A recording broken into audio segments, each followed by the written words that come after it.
एक मुलाकात ऐसी शख्सियतों के साथ जिन्होंने दिया है अपने जीवन को एक नया मुकाम। रूबरू कराएंगे ऐसी कुछ हस्तियों के साथ एक खास शख्सियत के साथ मुलाकात जयदेव पटेल के साथ नंबर 1 इंडिया न्यूज पर रात।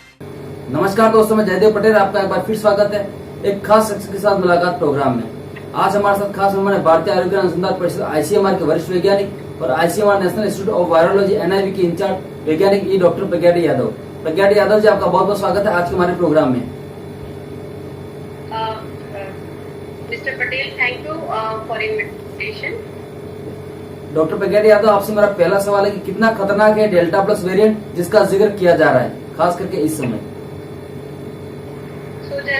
जैसा कि आप सभी लोग जानते हैं कि जो भारतवर्ष में जो सेकेंड वेव आई थी उसका मेन जो रिस्पॉन्सिबल वेरिएंट था उसको हम डेल्टा वेरिएंट कहते हैं और उसका नाम B1617.2 है।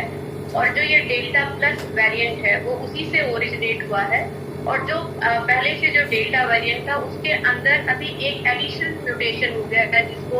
K417M कहते हैं। इस म्यूटेशन की खास बात ये है कि ये पहली बार हमें जो बीटा वेरिएंट है जो साउथ से ओरिजिनेट हुआ था और जब वो जिसकी एफिकेसी वैक्सीन के प्रति बहुत ही कम पाई गई थी। Even Johnson and Johnson vaccine और जेडॉक्स इनकी एफिकेसी बहुत ही कम पाई गई थी। उसकी वजह से जब इस म्यूटेशन को डिटेक्ट किया गया है लोग अभी बहुत ही चिंतित हैं कि शायद इस जो वेरिएंट ये जो नया वेरिएंट बर्थ हो गया है हमारे देश में और उसके अलावा बहुत सारे और भी देशों में बर्थ हुआ है। बट जो अभी मिनिस्ट्री ने कल अनाउंस किया है कि हमारे देश के 3 स्टेट में जिसमें खासकर महाराष्ट्र है जहाँ पे सबसे ज्यादा नंबर इसके पाए गए हैं और उसके अलावा केरला और साथ में मध्य प्रदेश में भी इसके केसेस पाए गए। बट अभी हमारी एक जो स्टडी चल रही है जिसमें हम ब्रेक थ्रू केसेस की स्टडी कर रहे हैं उसमें हमें बिजनौर और चेन्नई में भी इसके 2 वेरिएंट की प्रेजेंस पाई गई है। तो ऐसा लगता है कि जो डेल्टा वेरिएंट तेजी से म्यूटेट हो अब ये स्प्रेड नहीं हो रहा है देश के अलग अलग हिस्सों में बट दुनिया के और भी देशों में इसकी रिपोर्ट पाई गई है।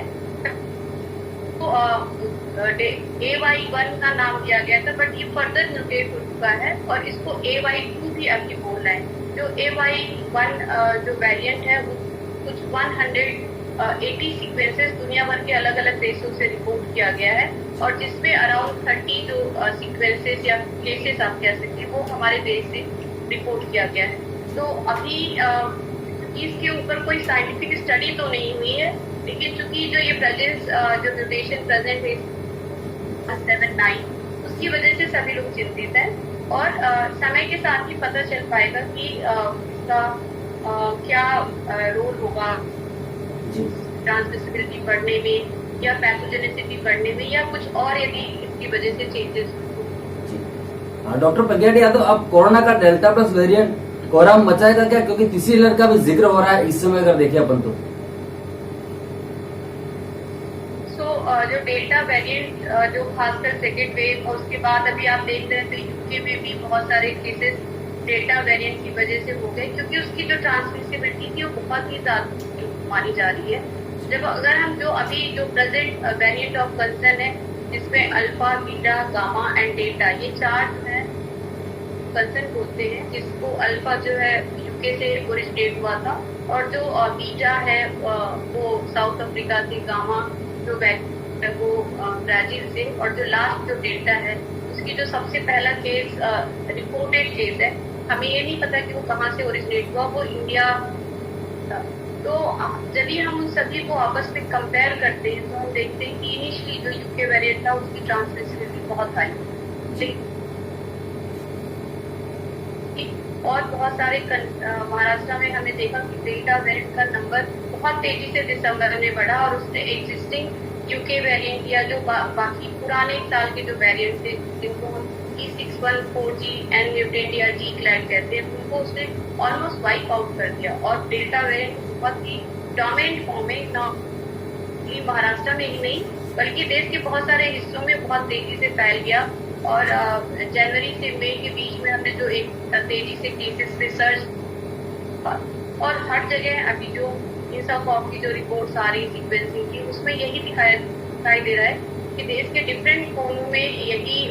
वेरिएंट बहुत ही डोमिनेंटली फैल चुका है। और हम सभी जानते हैं कि वायरस का एक बहुत ही बेसिक नेचर होता है कि जब वो रिप्लिकेट करता है उसमें एरर्स होते हैं और उस एरर्स की वजह से उसमें म्यूटेशंस होते रहते हैं और वो म्यूटेशंस इसलिए होते हैं क्योंकि उसको होस्ट के साथ अडॉप्ट करना है। और लास्ट ईयर से जब वुहान से वायरस इंट्रोड्यूस हुआ था और अभी तक देखें तो लगातार ये वायरस चेंज हो रहा है, क्योंकि ये बार बार एक ह्यूमन बीइंग से दूसरे ह्यूमन बीइंग नीचे इस तरह से वो बार बार ट्रांसफर हो रहा है और उसमें वो म्यूटेशन होस्ट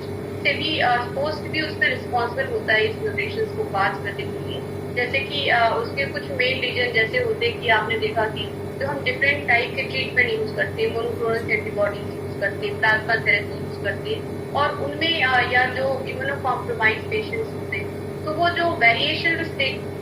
है वो प्रेशर की वजह से वो लगातार एक्यूमुलेट होता जाता है और नए नए वेरिएंट बनते जा रहे हैं। तो डेफिनेटली ये हमारे लिए एक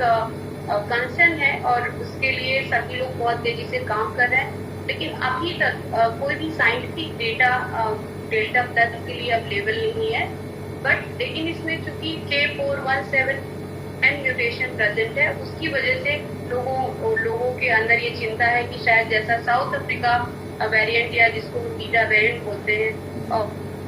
इस तरह से दिखाया था कि वो वैक्सीन के प्रति काम नहीं कर रहा था या उसकी जो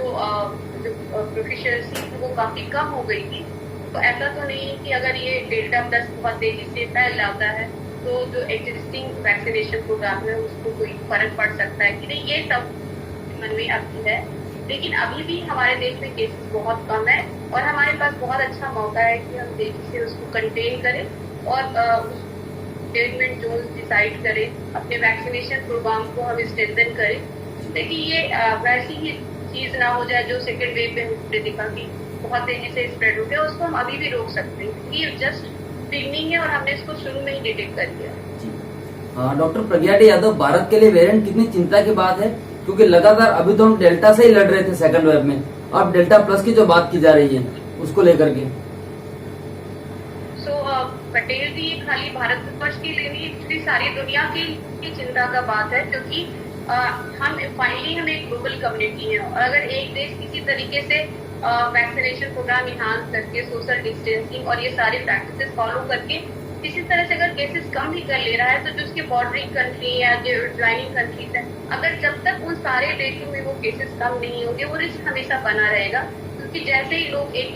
देश से दूसरे देश में ट्रैवल करेंगे वो अलग अलग वेरिएंट्स सभी देशों में फैलते रहेंगे और ये ट्रांसमिशन चलता रहेगा। तो जो ये वेरिएंट है ये सभी के लिए कंसर्न की बात है, क्योंकि जो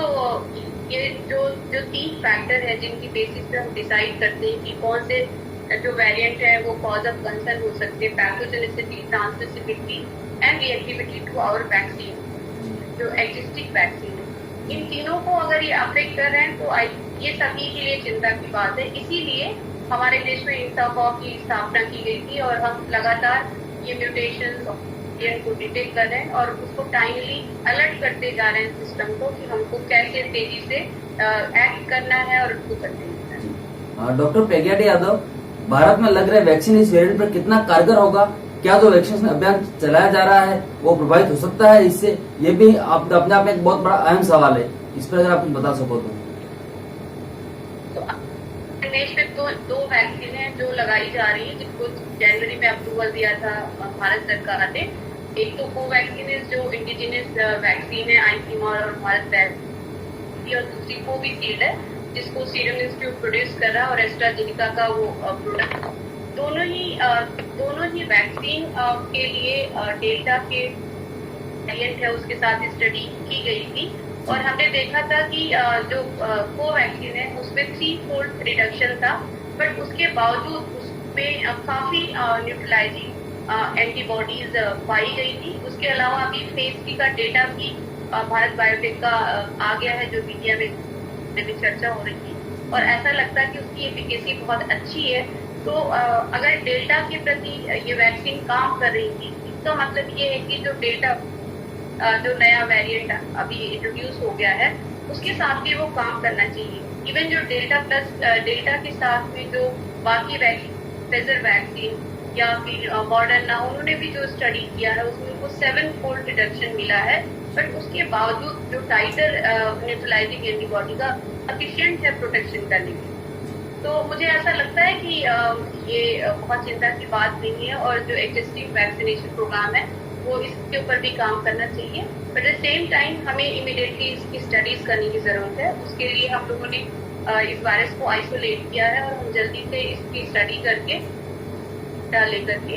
आएंगे सबके सामने, जिससे हमें पता चलेगा कि एग्जैक्टली ये कैसा काम कर रहा है। डॉक्टर प्रज्ञा यादव, आपसे मेरा आखिरी सवाल है, कैसे थमेगी कोरोना की तीसरी लहर और कैसे किया जाएगा डेल्टा प्लस को विफल? तो जहां तक लहर की बात है, मैं आपको बताना चाहती हूँ, जब तक ये एरेडिकेट नहीं हो जाती है, जब तक ये पैंडमिक खत्म नहीं हो जाती है, सभी लोग रिस्क पे रहेंगे, और वो तब तक खत्म नहीं होगी जब तक सभी लोग मिल करके एक साथ सारे लोग एफर्ट्स करेंगे, जिसमें 3 चीजें जो सबसे इम्पोर्टेंट है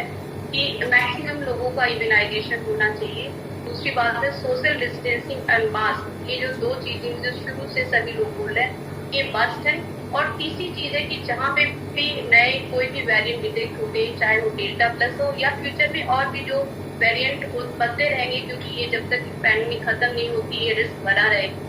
उन सारे एरियाज को इमीडिएटली आइडेंटिफाई करके उनको कंटेनमेंट जोन में कन्वर्ट करना है, उनके जो कॉन्टेक्ट्स हैं उनको क्वारंटाइन करना है,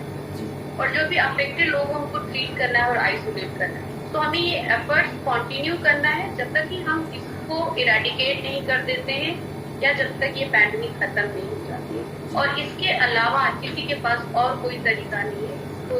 हराने की। डॉक्टर प्रज्ञा यादव, आपने समझ दिया, उसके लिए आपका बहुत बहुत धन्यवाद। Thank you so much Patel ji.